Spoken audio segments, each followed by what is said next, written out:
आदरणीय राजसाहेब, श्रीमती वहिनीसाहेब, अमितजी, या ठिकाणी उपस्थित असणारे मनसेचे सर्व मान्यवर पदाधिकारी आणि आपण उपस्थित सर्वप्रथम 19व्या वर्धापन दिनानिमित्त आपणा सर्वांना हार्दिक हार्दिक शुभेच्छा। आणि या अत्यंत महत्त्वाच्या दिवशी व्याख्यान देण्यासाठी आपणासमोर मला स्वतः राजसाहेबांनी सांगितलं आणि एका अतिशय महत्त्वाच्या यंत्रणेपुढे त्यांच्या माझे 4 शब्द ठेवण्याची संधी दिली, त्याबद्दल मी त्यांचे मनापासून आभार मानतो। मी अर्थात ज्या विषयावरती बोलणार आहे तो विषय म्हणजे महाराष्ट्र आणि महाराष्ट्राचा भूतकाळ, महाराष्ट्राचा वर्तमान काळ आणि महाराष्ट्राचा भविष्यकाळ या संदर्भातली 40 मिनिटांची साधारणपणे मी मांडणी करीन। आणि त्यामुळं आपल्याला आज आपली जबाबदारी काय आहे, कारण काल, आज आणि उद्या याच्यामधल्या आजवर या टप्प्यावरती आपण आहोत। कालचा टप्पा आपल्या हातातून गेलेला आहे, आपण भूतकाळात जाऊन काही दुरुस्ती करू शकत नाही आणि पुढचा टप्पा पूर्णपणे आपल्या हातात नसतो। काही प्रमाणामध्ये म्हणजे आपण त्याला एक दिशा देऊ शकतो, आपण त्याच्याबद्दल घडण्यासाठी काही बेसिक गोष्टी करू शकतो, त्या कुठल्या असू शकतात या संदर्भात मी काही विवेचन करणार आहे। आणि खरं तर महाराष्ट्र हा माझ्या अभ्यासाचा विषय माझ्या लहानपणापासून राहिलेला आहे, म्हणजे अगदी हायस्कूलमध्ये तर सोडाच, प्राथमिक शाळेत असल्यापासून हा माझ्या चिंतनाचा विषय आहे आणि तेव्हापासून त्या क्षेत्रात वावरणाऱ्या मोठमोठ्या लोकांशी माझा योगायोगाने संबंध आला, विचारांची देवाणघेवाण झाली। मग त्याच्यात अगदी आचार्य आत्र्यांपासून तर खुद्द यशवंतराव चव्हाणांच्यापर्यंत अनेकांचा समावेश आहे। अनेक प्रकारच्या संघटनांमध्ये, विचारसरणीच्या लोकांमध्ये मी वावरलेलो आहे, त्यांचा अनुभव घेतलेला आहे आणि या सगळ्या गोष्टी करताना मी राजकारणापासून अलिप्त राहिलेलो आहे। कारण राजकारणाच्या संदर्भात जर जायचं झालं तर मग आपल्याला सगळ्या गोष्टी नीट स्वच्छपणे सांगता येत नाहीत किंबहुना आपल्याला त्या नीट दिसत पण नाहीत, म्हणून आपल्याला एक अलिप्त ठेवून आपण काही गोष्टी मांडल्या पाहिजेत असं मला वाटलं। त्याप्रमाणे मी अभ्यास करत राहिलो। शिदोरीजींनी सांगितलं त्याप्रमाणे माझी महाराष्ट्रावरची म्हणता येतील अशी 4, 5, 6 पुस्तकं आहेत। त्याच्यात महाराष्ट्र हा शब्द फक्त एकाच पुस्तकात आहे, म्हणजे शीर्षकात, त्याच्यावरनं तुम्हाला लक्षात नाही यायचं कदाचित की मग याच्यात शब्द कुठे आहे, म्हणजे तुकाराम दर्शन हे माझं पुस्तक महाराष्ट्रासंबंधीचं आहे, लक्षात घ्या। तर असो, हा माझा महाराष्ट्र नावाचा विषय आहे आणि तो मी बऱ्यापैकी पुढे नेलेला आहे अशी माझी समजूत आहे। आणि मधल्या काळामध्ये एक 6 वर्षांपूर्वी 7 वर्षांपूर्वी महाराष्ट्र राज्य साहित्य संस्कृती मंडळाच्या अध्यक्षपदावरती माझी नियुक्ती झाली आणि त्याच्यानंतर 2, 3, 4 वेळा सत्तांतर झाली, परंतु त्यातल्या कुठल्याही सत्ताधाऱ्यांनी मला बाजूला केलं नाही। म्हणजे मी म्हणत होतो की बाबा धन्यवाद, तुमच्यासाठी मी काम केलं आहे, अगोदरच्या लोकांसाठी, तुम्ही आता नव्याने आले आहात, हा माझा राजीनामा, पण तो कोणी स्वीकारलेला नाही। म्हणजे त्यांना असं वाटलं की हा माणूस खरोखर तटस्थपणे, अलिप्तपणे, पक्षनिरपेक्षपणे काम करणार आहे। तर ही माझ्या अभ्यासाची एक पावती आहे असं मला वाटतं। असो, एवढी प्रस्तावना केली आणि आता आपण थेट विषयाकडे जाऊ। आपण काल आणि आज असा थोडासा पहिल्यांदा विचार मांडू। आणि काल म्हणजे कुठे, तर काल म्हटल्यानंतर आपल्याला किती काही लांब जाता येतं ना, म्हणजे अगदी थेट सातवाहन काळापर्यंत जाता येतं, थेट रामायण काळापर्यंत जाता येतं। आपल्याला आज तितका वेळ नाही आहे, पण फक्त रामायण काळातला एक मुद्दा मी मुद्दाम सांगणार आहे। म्हणजे तो का सांगणार आहे, तर मी असं ऐकलं मधल्या काळात की नाशिक हे राजसाहेबांचं आवडतं शहर आहे एक। तर त्याच्या संदर्भात मला तुम्हाला एक गोष्ट सांगायची आहे की ज्या वेळेला प्रभू रामचंद्र वनवासासाठी आले, मग तिथे आले दंडकारण्यात, नाशिक जनस्थान हा त्याचा भाग होता, तिथून मग सीतामातेला रावणाने तिकडे पळवून नेलं वगैरे वगैरे, हा सगळा इतिहास आपण जाणतो। मग तिकडे भरताला राज्य मिळावं अशी कैकेयीची इच्छा होती, परंतु भरताला ते मान्य नव्हतं ना, तर तो त्यांच्यात एक संघर्ष झाला, तो पण मुद्दा बाजूला सोडला, पण आता नाईलाज म्हणून त्यानं ते मान्य केले। मी कारभार बघतो, फक्त गादीवरती बसणार नाही, हे माहिती आहे तुम्हाला, हा सगळा इतिहास माहिती आहे। दरम्यानच्या काळात सीतेचं हरण झालं, मग रामप्रभू तिकडे निघाले लंकेत जायला रावणाला मारण्यासाठी आणि सीतेला सोडवण्यासाठी। तर ही गोष्ट भरताच्या कानी गेली आणि भरताच्या कानी गेल्यानंतर त्याला वाटलं अरे आपण मदत करायला गेलं पाहिजे ना, आपल्या वहिनींचं अपहरण झालेलं आहे, म्हणजे आत्ताच्या शब्द वापरायचं झाला तर, मग तिथे जर रामप्रभू गेले असतील त्या रावणाला मारायला लंकेत, तर आपण त्यांना मदत केली पाहिजे, म्हणून भरत सैन्य घेऊन निघाला। दरम्यानच्या काळात काय झालं की रामप्रभू पोहोचले सुद्धा लंकेत, युद्ध पण झालं, त्यांनी रावणाला मारलं, सीतेला सोडवलं आणि ते परत निघाले. म्हणजे भरताला ती संधीच मिळाली नाही. भरत निघेऊन इथे येईपर्यंत राम इथे आले, म्हणजे महाराष्ट्रात त्यांची पहिली भेट झाली नंतर. आणि ती तिथेच, म्हणजे जिथे सीतेचं हरण झालं होतं जनस्थानामध्ये, म्हणजे आजच्या नाशिकमध्ये. आता तुम्हाला गंमत सांगतो, पुढची गंमत फार इंटरेस्टिंग आहे. ती गंमत अशी आहे की आता 14 वर्ष होत आली होती किंवा झालीच होती जवळजवळ, आणि तो काळ संपला होता. तर भरताला रामाकडे चार्ज देण्याची इतकी उत्सुकता, इतकी घाई होती की अयोध्यापर्यंत जायला त्याची तयारी नव्हती तिथे थांबायला. त्यानं रामप्रभूचा पहिला राज्याभिषेक हा नाशिकला केला. माहीत नाही लोकांना आहे. म्हणजे हा पहिला राज्याभिषेक रामाचा इथे आहे. म्हणजे इथला खरा राजा, ज्याला आपण अधिकृत राजा म्हणू शकतो, हा प्रभू रामचंद्र आहे महाराष्ट्राचा. आणि मग अयोध्येचा झाला. ते नाशिकच्या लोकांना माहीत नाही. तो काय वेगळा मुद्दा झाला. त्याच्यानंतर तुम्हाला एक नाशिकबद्दल आणखीन एक गमतीची गोष्ट सांगायची आहे. ती फार इंटरेस्टिंग आहे. एक फार मोठा ब्रिटिश अधिकारी आपल्याकडे होता. त्याचं नाव W.W. Hunter, sir W.W. Hunter. आणि हंटर साहेब म्हणजे कोणते, आपल्याला तेवढं माहिती असतं की महात्मा फुले यांनी ज्याच्या पुढे साक्ष दिली ते हंटर. हंटर हा आपल्याकडच्या गॅझेटियर नावाची जी गोष्ट आहे ना, त्याचा जनक आहे. हंटरनी महाराष्ट्राचा इतिहास लिहिला, मराठ्यांचा. हंटरनी भारताचा इतिहास लिहिला. हंटरनी खूप चांगल्या चांगल्या गोष्टी केल्या आहेत. त्या हंटरचं असं म्हणणं होतं की भारताची राजधानी ही नाशिक असली पाहिजे. हे त्यांनी लिहून ठेवलेलं आहे. असो, तर सांगायचा मुद्दा असा की भारतामध्ये महाराष्ट्राचं स्थान किती महत्त्वाचं आहे हे मला तुम्हाला सांगायचं की संपूर्ण रामायणाला टर्न देणारी जी घटना आहे एक, ती महाराष्ट्रात घडली. आणि वगैरे वगैरे वगैरे. मी आता फार लांब जाणार नाही, कारण मी तुम्हाला म्हटलं की हे फक्त सुरुवात म्हणून तुम्हाला एक महत्त्व सांगतो आपण किती लांबचे आहेत. महाराष्ट्र ही उदाहरणार्थ भगवान श्रीकृष्णाची सासरवाडी आहे. आपल्या विदर्भामध्ये अमरावती नावाचं जे गाव आहे त्याच्या तिथे ते कौंडिण्यपूर वगैरे वगैरे होतं. ही गोष्ट आपल्याला माहिती आहे. तर आपण तिथून थेट पुढे येऊ. पुढे आपण कुठे येऊ, एक टप्पा आत्ता वगळू, परत त्याच्याकडे जाऊ कदाचित आपण तिथे. म्हणजे आता आपण ब्रिटिश काळामध्ये येऊ. ब्रिटिश काळामध्ये महाराष्ट्राच्या इतिहासाचं संशोधन व्हायला लागलं, भारताच्या इतिहासाचं संशोधन व्हायला लागलं. अगोदरचे संशोधक हे अर्थात इतिहास लेखक हे ब्रिटिश होते, पाश्चात्य होते. मग हळूहळू भारतातले लोक त्याच्यामध्ये प्रवेश करते झाले. आणि त्याच्यामधला एक फार महत्त्वाचा माणूस, ज्याचं नाव मी तुम्हाला सांगतो, तो म्हणजे सर जदुनाथ सरकार. जदुनाथ सरकार हे बंगाली इतिहासकार होते. आणि त्यांनी सगळ्यात जर महत्त्वाची गोष्ट काय केली असेल तर संपूर्ण मोगलांचा इतिहास लिहिला, औरंगजेबाचं चरित्र लिहिलं. आणि त्या चरित्रात, त्या मोगलांच्या इतिहासात त्यांना वारंवार शिवाजी महाराजांचं नाव यायला लागलं. म्हणून त्याची उत्सुकता वाढली की कोण शिवाजी महाराज, एवढं दरवेळेला हे येतंय आपल्याकडं नाव. म्हणून त्यांनी स्वतंत्रपणे शिवाजी महाराजांचा अभ्यास केला चरित्राचा, आणि शिवाजी महाराजांचं चरित्र लिहिलं, शिवाजी अँड हिज टाइम्स. त्या चरित्राचं भाषांतर बडोद्याच्या वाकसकारांनी केलं मराठीमध्ये, शिवाजी आणि त्याचा काळ असं हे त्या पुस्तकाचं नाव. तर त्याच्या प्रस्तावनेमध्ये त्या पुस्तकाच्या जदुनाथ सरकारांनी काय म्हटलेलं आहे ते सगळ्या महाराष्ट्रातल्या लोकांनी ना आपल्या घरात कोरून ठेवावं, लावून ठेवावं भिंतीवरती. जदुनाथ सरकार असं म्हणतायत की आता मुद्दा शिवाजी महाराजांचा आहे की शिवाजी महाराजांच्या काळात मराठ्यांनी किती पराक्रम गाजवला हे तर आपल्याला कळतच आहे, आणि त्यासाठीच तर हे पुस्तक लिहिलं. परंतु आज सुद्धा पाहिलं, आज म्हणजे हे केव्हा तर सांगतो तुम्हाला मी, ही 1919 साली प्रकाशित झालेलं पुस्तक आहे, म्हणजे 100 वर्ष होऊन गेली.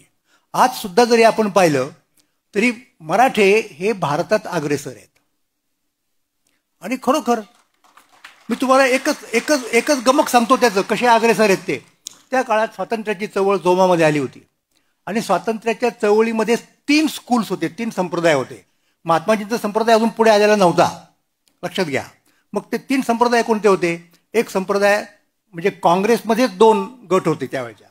एक तो संप्रदाय होता ज्यांना आपण मवाळ म्हणतो, म्हणजे ज्याचे महत्त्वाचे नेते जे नुकतेच कालवश झाले होते, हे जेव्हा चरित्र लिहिलं तेव्हा, ते म्हणजे गोपाळकृष्ण गोखले. म्हणजे एक काळ असा होता की गोपाळकृष्ण गोखले हे काँग्रेसच्या माध्यमातून भारताचं नेतृत्व करायचे. त्यावेळेला लोकमान्य टिळक मंडेलेच्या तुरुंगामध्ये होते. आणि ज्याला आपण मोर्ले मिंटो सुधारणा म्हणतो, त्या सगळ्या स्वातंत्र्याच्या टप्प्यामधले त्या मोर्ले मिंटो सुधारणाचे शिल्पकार हे गोपाळकृष्ण गोखले होते. ते इंग्लंडला जायचे, तिथल्या पार्लमेंटच्या लोकांशी बोलायचे वगैरे वगैरे, तपशील सांगत नाही. तर त्यांच्यातल्या नेमस्त गटाचं नेतृत्व करणारे कोण होते तर गोपाळकृष्ण गोखले काँग्रेसमधल्या. नंतर दुसरा गट जहाल, त्या जहालांचे नेते लोकमान्य टिळक, हे 2 महत्त्वाचे नेते भारतीय पातळीवरचे. आणि तिसरा जो संप्रदाय होता तो क्रांतिकारकांच्या संप्रदायाचे त्या काळचे नेते स्वातंत्र्यवीर सावरकर होते. म्हणजे मुद्दा काय होता की भारत खरोखर, महाराष्ट्र खरोखर अग्रेसर होता. आणि हे सांगतायत कोण? हे सांगतायत की शिवकाळामध्ये महाराष्ट्राने पराक्रम गाजवला, हे तर आपल्याला त्या चरित्रातून दिसेलच. पण आज सुद्धा महाराष्ट्र हा भारतामधला अग्रेसर, मराठे असा शब्द वापरत होतो. आणि मराठे म्हणजे महाराष्ट्रातले सगळे. मराठे हा शब्दाचा अर्थ महाराष्ट्रामध्ये जे कुणी असतील, अगदी ब्राह्मणांपासून तर दलितापर्यंत, त्या सगळ्यांना त्यावेळेचे लोक मराठे असंच म्हणायचे. हा मुद्दा लक्षात घ्या. तर हा झाला एक भाग. आणि आता पुढचा मुद्दा जास्त महत्त्वाचा आहे. काय म्हणतात सरकार असं म्हणतायत की या मराठ्यांनी, म्हणजे महाराष्ट्रातल्या लोकांनी, त्यांच्या अंगी आज जे गुण आहेत ज्याची जोपासना ते खूप पूर्वीच्या काळापासून करत आलेले आहेत, त्या गुणांमध्ये आणखी काही गुणांची जर जोपासना केली, म्हणजे उदाहरणार्थ हिशेबीपणा, एक व्यापारी वृत्ती वगैरे गोष्टी लागतातच ना, थोडंसं तंत्रज्ञानाचं कौशल्य, तर लक्षात घ्या हे जर ते करू शकले तर आणखीन 100 वर्षांनी ते जगाच्या पाठीवरती एक क्रमांकाचे होतील, अग्रेसर होतील. आता मी ज्या वेळेला हे वाचलं तेव्हा मी म्हटलं अरे 100 वर्ष तर झालेली आहेत, पण आज महाराष्ट्रातले लोक जगाच्या पाठीवरती क्रमांक 1ला तर काय गेलेले दिसत नाहीत. म्हणजे आपण 100 वर्षात काय कार्यक्रम केला असेल तर जदुनाथ सरकारनं तोंडघशी पाडण्याचा कार्यक्रम केला. म्हणजे त्यांचं भविष्य आपण खोटं ठरवलं. लक्षात घ्या 1919 सालची जी परिस्थिती होती, लोकमान्य टिळक हे काँग्रेसचे निर्विवाद नेते होते भारतीय पातळीवरचे. त्यामुळं ते जे म्हणत होते त्यांना दिसत होतं ना. आणि त्या पद्धतीने त्याने जे प्रोजेक्ट केलं होतं भविष्य, तसं नाही घडू शकलं. ही वस्तुस्थिती इथं मान्य केलीच पाहिजे. तर हे का घडलं, का नाही आपण जाऊ शकलो पहिल्या त्या क्रमांकावरती, हा माझ्या पुढचा प्रश्न होता. आणि आता हा प्रश्न जर सोडवायचा झाला, त्याचं उत्तर जर शोधायचं झालं तर आपणाला इतिहासामध्येच जावं लागतं. इतिहास समजून घ्यावा लागतो महाराष्ट्राचा, भारताचा. परत जागतिक पातळीवरती काय भानगडी आहेत, कारण जागतिक पातळीवरती कसं पुढे जाणार आपण, जगाच्या पातळीवरती पुढे जायचं आपल्याला तर पहिल्यांदा जग समजून घेतलं पाहिजे ना. म्हणून मी गेले 3 वर्ष साप्ताहिक सकाळमधून विश्वाचे अर्थ नावाची लेखमाला लिहितोय जगाच्या इतिहासावरती. आणि त्यात भारताला काय कॉन्ट्रीब्यूट करण्यासारखं आहे, आज सुद्धा महाराष्ट्राला काय करण्यासारखं आहे, याची चर्चा मी करतोय माझ्या पद्धतीने. तर हा महत्त्वाचा मुद्दा आहे. मग असं काय घडलं की आपल्याला क्रमांक 1 वरती जाता आलं नाही. आणि माझ्या लोकमान्य ते महात्मा या ग्रंथामध्ये ज्याचा आता उल्लेख शेजोरे साहेबांनी केला, हा एक मुद्दा आपोआप आलेला आहे. म्हणजे तो कसा आलेला आहे की 20 साली लोकमान्य टिळक गेले. 20 साली टिळक जेव्हा गेले तेव्हा देशाचं नेतृत्व त्यांच्या पूर्ण हातामध्ये होतं. आणि त्यांच्यानंतर ते नेतृत्व गांधीजींच्याकडे गेलं. म्हणजे त्याचा प्रांताच्या भाषेत जर सांगायचं झालं तर काय म्हणू शकतो आपण की महाराष्ट्राच्या हातातलं नेतृत्व निसटलं. पण ते का निसटलं हा मुद्दा आला. म्हणजे लोकमान्य टिळकांच्या नंतर महाराष्ट्रातले लोक आपलं नेतृत्व काय, म्हणजे हा गांधींचा मुद्दा नाही आहे, लक्षात ठेवा. गांधीजींचं ग्रेटनेस ते आहेच, ते काय आपल्याला कोणाला नाकारायचं कारण नाही. पण मग महाराष्ट्रामध्ये गेले कित्येक वर्ष चालत असलेलं नेतृत्व जे होतं भारताचं नेतृत्व, ते महाराष्ट्रातल्या माणसांना काय टिकवता आलं नाही, हा खरा प्रश्न आहे. की जेणेकरून मग गांधीजी ते करू शकले. गांधीजीची क्षमता वगैरे हा अत्यंत वेगळा मुद्दा आहे, तो इथं गल्लत करू नये या गोष्टीची. मी फक्त आपण कुठे कमी पडलो. म्हणजे मग लोकमान्य टिळक या संपूर्ण ग्रंथामध्ये टिळकांच्या नेतृत्वाकडनं गांधींच्याकडं जे संक्रमण झालं, ते संक्रमण कसं झालं, नेमकं महाराष्ट्रात काय घडलं, या सगळ्याचा हिशेब त्या ठिकाणी मी मांडलेला आहे. आणि ते आपण टिकू शकलो नाही याचं सगळ्यात महत्त्वाचं कारण मला असं दिसलं की ते म्हणजे महाराष्ट्रामधला जातीयवाद. महाराष्ट्रामधला जातीय म्हणजे तुम्हाला एक उदाहरण सांगतो मी. आता महाराष्ट्रात काही प्रश्न आहेत आणि ते असतातच, कुठल्याही प्रांतामध्ये प्रश्न असतात, थेट कुठल्याही गावात सुद्धा प्रश्न असतात. जिल्हा प्रांत वगैरे गोष्ट सोडत, तसे महाराष्ट्रातही काही प्रश्न होते. आणि महाराष्ट्रातल्या प्रश्नांची सोडवणूक करताना महाराष्ट्रात त्या काळात काही प्रमाणात जातीय संघर्ष होणं अपरिहार्य होतं.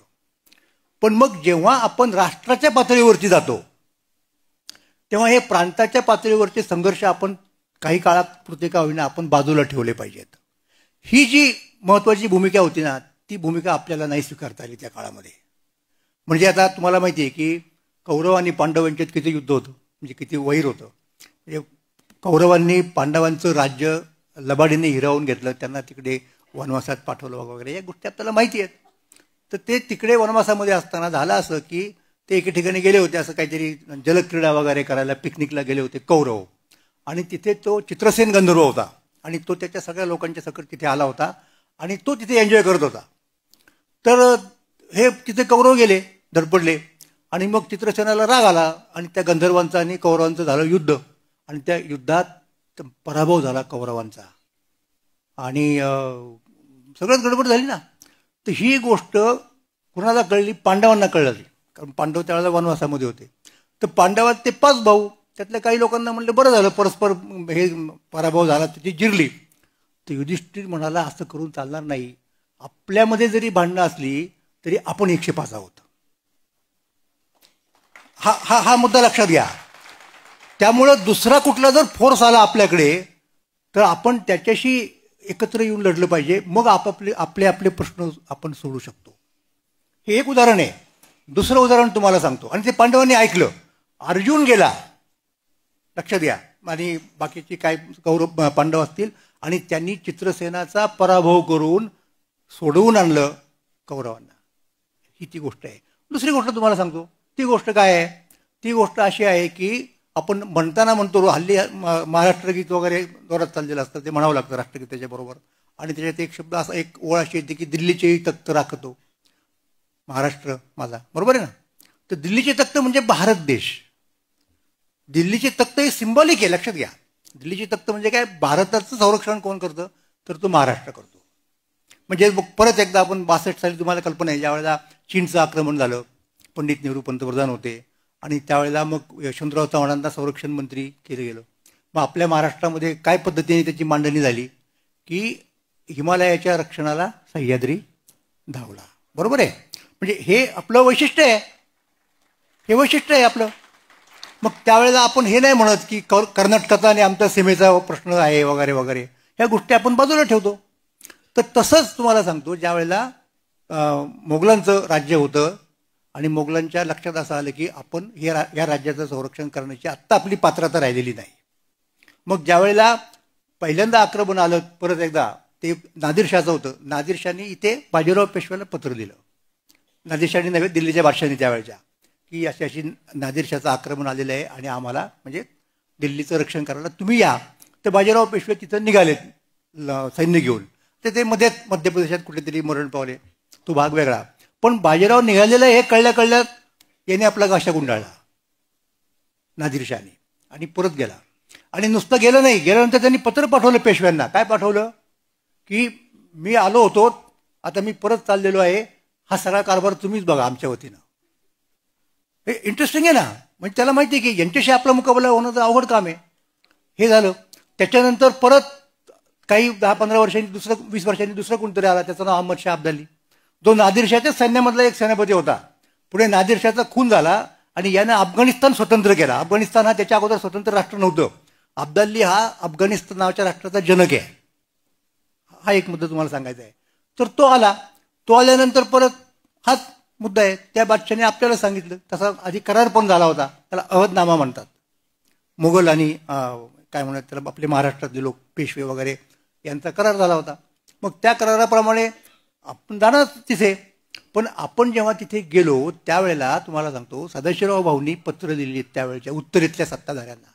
काय पत्र दिलेली आहेत? की हा अब्दाली परकी आहे. तेव्हा भारतात आपण जे कोणी असतो, म्हणजे अगदी दिल्लीच्या तख्तावरच्या बादशाह सकट तर कोण, जयपूर, उदयपूर, अमुक तमुक, भरतपूर, इकडचे तिकडचे सगळे लोक जे आहोत ना, ते भारतातले आहोत, हिंदुस्थानी आहोत. आणि म्हणून आपण सगळ्यांनी एकत्र येऊन त्याचा मुकाबला केला पाहिजे. ही महाराष्ट्राची दृष्टी आहे बघण्याची देशाच्या प्रश्नाकडे. अर्थात त्या लोकांच्या कानात काय नीट शिरलं नाही, त्यांनी मराठ्यांना मदत केली नाही, लक्षात घ्या. उत्तरेकडचे जर लोक मराठ्यांच्या बरोबर राहिले असते तर आपल्याला पानिपतची लढाई हरण्याचा प्रश्नच नसता आला. आणि तसंही म्हणजे आपण हारलो म्हणजे जिंकता जिंकता हारलो, त्याच्याबद्दल आपण फार दुःख करायचं कारण नाही. त्याचे जे काही परिणाम व्हायचे ते झाले, नंतर आपण त्याच्यातूनही सावरलो वगैरे वगैरे, हा इतिहास वेगळा आहे.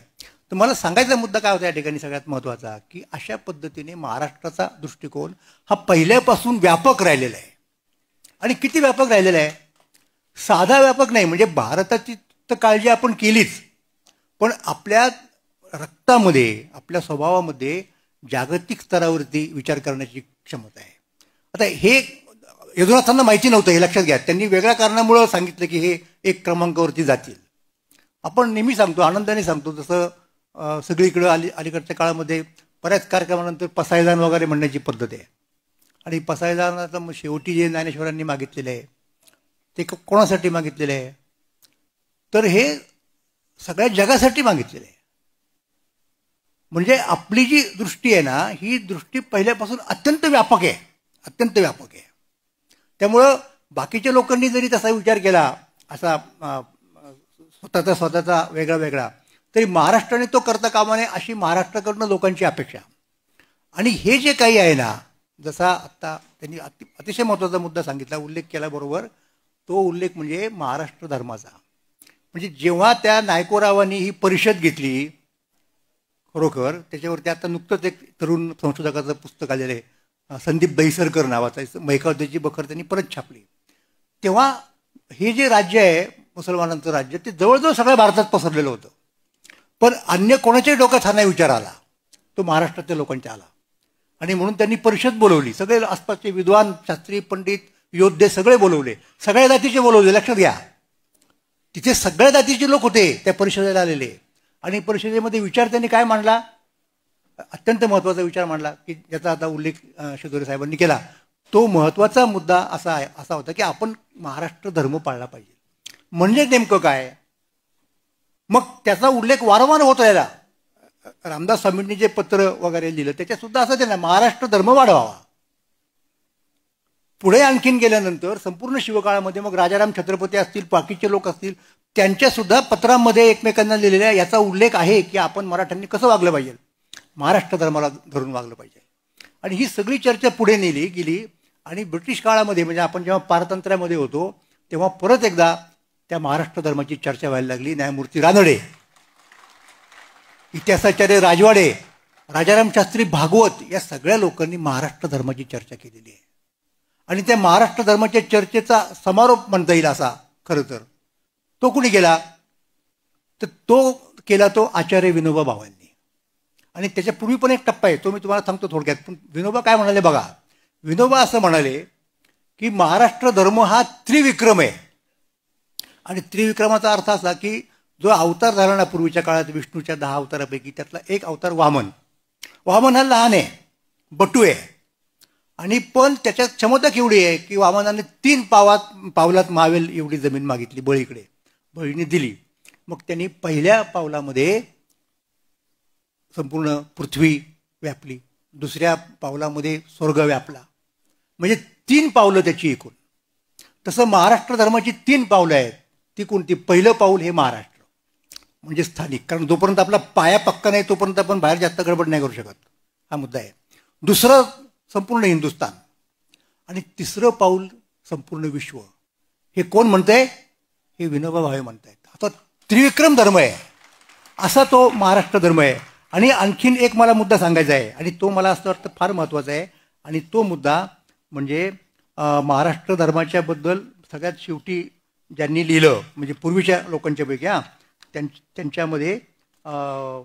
त्यांच्यामध्ये विठ्ठलरामजी शिंदे यांचं नाव आपणाला घ्यावं लागतं. तर विठ्ठलरामजी शिंदे काय म्हणतात माहिती का, विठ्ठलरामजींनी फार महत्त्वाची गोष्ट सांगितली. ती गोष्ट अशी आहे की महाराष्ट्र धर्म हा मराठ्यांचा धर्म आहे, महाराष्ट्रातल्या लोकांचा धर्म आहे.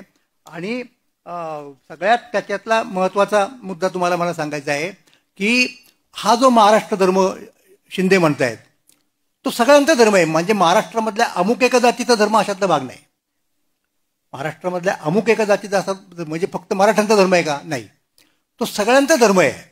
आणि म्हणून त्या धर्माने वागणं हे आपलं कर्तव्य आहे असं विठ्ठलरामजी जेव्हा म्हणतात तेव्हा आपण ती गोष्ट अत्यंत गंभीरपणाने घ्यायला पाहिजे. असाही एक महत्त्वाचा मुद्दा आपल्याला या ठिकाणी सांगावा लागतो. आणि तो सांगताना मला आणखीन एका गोष्टीकडे लक्ष वेधायचं आहे. ती गोष्ट कोणती आहे की ज्या काळात शिंदे लिहित होते, ज्या काळात प्रबोधनकार ठाकरे लिहित होते, त्या काळामध्ये महाराष्ट्रात ब्राह्मणेतर वाद खूप जोरात आला होता, खूप जोरात चालला होता. म्हणजे साधारणपणे मी ही गोष्ट तुम्हाला सांगतोय 1920 या काळापासूनची. शाहू महाराज होते तेव्हा, ते 22 साली गेले, ते पुढचं आणखीन एक 30 सालापर्यंत 10 वर्ष म्हणजे अत्यंत. आणि तुम्हाला आश्चर्य वाटेल की त्याच्यानंतर आत्ता बरोबर 100 वर्ष झाली आहेत. 20 ते 30 हे जे दशक आहे की नाही, म्हणून काही दिवसांपूर्वी, काही महिन्यांपूर्वी माझी मुलाखत घेतली एक विनायक पातलगांनी त्यांच्या चॅनलवरती. आणि मला विचारलं की बाकीच्या गोष्टी बोलत बोलत बोलत गेलो आपण. त्याने अचानक मला प्रश्न विचारला की आत्ताची जी महाराष्ट्राची परिस्थिती आहे ती पाहून तुम्हाला कशाची आठवण होते. मी पटकन उत्तर दिलं की मला उत्तर पेशवाईची आठवण होते. उत्तर पेशवाईमध्ये जातीमध्ये भांडणं लागली होती, घराघरात भावकी निर्माण झाली होती आणि त्यामुळं महाराष्ट्राच्या शत्रू लोकांना फावलं ना. तशी परिस्थिती आज आलेली आहे महाराष्ट्रामध्ये. या ठिकाणी आपल्याला दिसते. आणि उत्तर पेशवाईत म्हणालो मी, लक्षात घ्या, पेशवाईत नाही म्हणालेलो.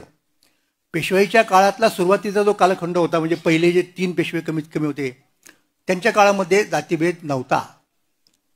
जाती होत्या, जाती असणारच, त्या पहिल्यापासूनच्या होत्या आपल्या भारतामध्ये. त्याचा एक वेगळी मीमांसा आहे, त्या भानगडीत पडणार नाही मी. पण त्या काळामध्ये जेव्हा जाती होत्या तेव्हा ह्या सगळ्या जातींनी एकत्र येऊन महाराष्ट्र घडवलेलं आहे. छत्रपती शिवाजी महाराजांचा जर आपण विचार केला तर त्यांचं वैशिष्ट्य काय आहे शिवाजी महाराजांचं? शिवाजी महाराजांच्या काळात जात निर्मूलन वगैरे अशा गोष्टीची चळवळ हाती घेणं कोणाला शक्य नव्हतं.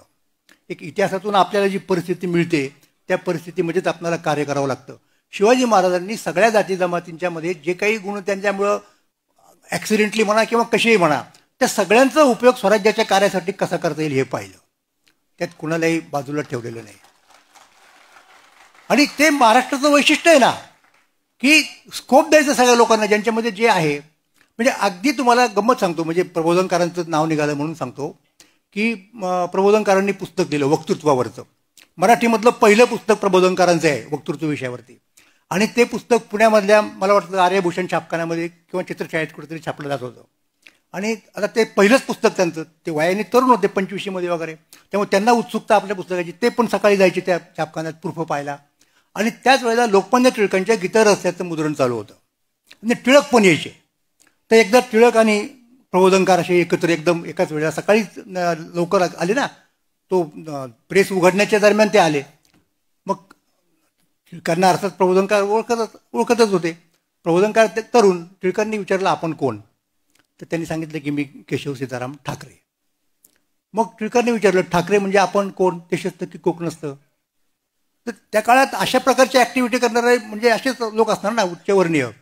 तर त्यावेळेला प्रबोधनकारांनी उत्तर दिलं की मी देशस्थही नाही आणि मी कोकणस्थ नाही, मी कायस्थ आहे.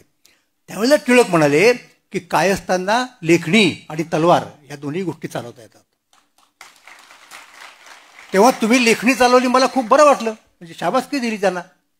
तर हा मुद्दा आहे. मग छत्रपती शिवाजी राजांनी काय केलं माहिती आहे का? त्यांच्या कुठल्याही गडावरती जा, अशी एक व्यवस्था बांधून ठेवली की त्याच्यात सगळ्या जातीच्या लोकांना सामावून घेते की तू हे काम कर, तू हे काम कर. म्हणजे त्यावेळेला सगळ्या जाती एकत्र झाल्या म्हणून महाराष्ट्र घडू शकला, म्हणून स्वराज्य मिळू शकलं. ज्या क्षणी तुमच्या जातीमधलं ऐक्य बंगेल त्या क्षणी तुमचं राज्य गेलं समजा. ही वस्तुस्थिती आहे आणि ही नेमकी आपण लक्षात घेत नाही. तर ती घेण्याची वेळ आहे 100 वर्षांनी. बरोबर मी जे म्हणालो की 100 वर्षापूर्वी त्याची उत्तर पेशवाई. हां, आता उत्तर पेशवाईचा मुद्दा आला तर बाळाजी बाजीराव, म्हणजे आधी बाळाजी विश्वनाथ, मग बाजीराव, मग परत नानासाहेब, मग परत थोरले माधवराव, इतक्यापर्यंत हे व्यवस्थित चाललं होतं. काही कोणाच्या जातीच्या मुद्दे निघत नव्हते. आणि इतकंच नाही तर त्यावेळेची नोंदी आहेत की पेशव्यांच्या घरी मराठा सरदारांना लोक जेवायला बोलवायचे आणि पेशव्यांच्या घरातल्या स्त्रिया त्यांना वाढायच्या. म्हणजे काहीही हा मुद्दा राहिलेलाच नव्हता, लक्षात घ्या. पण त्याच्यानंतर जे पेशवे झाले ना 3 जण, ते पोरकट होते. त्यांच्या काळात काही चुकीच्या गोष्टी घडल्या आणि त्यामुळे त्यांनी इतर लोकांना दुखावलं. म्हणजे उदाहरणार्थ तुम्हाला सांगतो, त्या काळात ग्रामण्य निर्माण झाली की आमचे अधिकार, ब्राह्मण म्हणजे प्रिव्हिलेज, हे आमचेच फक्त अधिकार आहेत, बाकीच्यांनी गाजवता कामा नये. म्हणजे उदाहरणार्थ सोनार लोकांनी दुटांगी धोतर सुद्धा नेसायचं नाही, उभं गंध सुद्धा लावायचं नाही, अशा गुष्टी. परत तीच गोष्ट काय असतं आणि ब्राह्मण, ते हे वाद तिथे आले पुढे. आणि ह्या वादांचा फायदा ब्रिटिशांनी घेतला आणि हे वाद पुढे राहावेत यासाठी ब्रिटिशांनी सुद्धा प्रयत्न केले. तर हे आपल्या लोकांच्या लक्षात नाही आलं, ते याच्यातच राहिले गुरमीमध्ये. आणि त्याच्यातनं ब्राह्मणेतर चळवळीचा उगम झाला. त्यामुळं ती ब्राह्मणेतर चळवळ त्या काळामध्ये समर्थनीय होती, हे मी तुम्हाला सांगतो. मी स्वतः ब्राह्मणेतर चळवळीचा अभ्यासक आहे. मी ब्राह्मणेतर चळवळीवरती पुष्कळ लिखाण केलेलं आहे. मी बडोद्याचे ब्राह्मणेतर पत्रकार पाळेकर यांच्या संपूर्ण जागृती नावाच्या वर्तमानपत्राचा अभ्यास करून तो खंडच्या खंड काढलेला आहे. मी महात्मा फुलांचं वैचारिक चरित्र दिलेलं आहे. त्याच्यामुळे तो मुद्दाच नाही आहे. त्या काळामध्ये ते योग्य होतं, लक्षात घ्या. पण आता काय झालं माहिती आहे का, अलीकडच्या काळामध्ये, की त्या काळात जी गोष्ट योग्य होती ना ती खरोखरची योग्य होती. आता ती कदाचित योग्य तेवढी नसेल, पण जर तिचा उपयोग आम्हाला राजकारण करण्यासाठी होतो तर त्याचा वापर करून टाकायचा, अशी आत्ताच्या राजकारणी मंडळींच्या मध्ये एक प्रकारची काय म्हणत त्याला फॅशन नाही म्हणणार मी, परंतु प्रवृत्ती निर्माण झालेली आहे आणि ती काही योग्य नाही असं मी या ठिकाणी निश्चितपणे आपल्याला म्हणू शकतो. आणि आणखी आपल्याला एक मुद्दा